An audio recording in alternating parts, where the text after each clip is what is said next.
Alright, this is just a quick little how-to thing of how I did the FreezePanes. And so I've got my EdTech master schedule here, and what I'm basically doing is copying the 2 rows or 2 columns on the left and then the 2 rows that are on the top for the 4-year schedule. And so I'm going to have that consistent throughout all of my different examples here. So I've got an example, I've already copied and pasted this first one in, or the first column in. I'm going to do the second thing here by pasting. Then that will show, again, the courses. That's going to stay consistent, and then the years across will be consistent.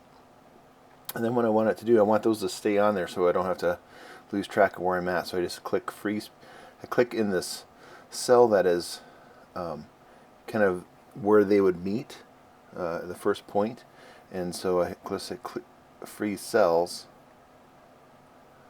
and then it lets me search either way as I put data in there. So that's really a quick and easy way of keeping things, at least the headings and the points on the side, also just consistent throughout. So that's what I did here through these different things. I just kind of kept them consistent across the different ones.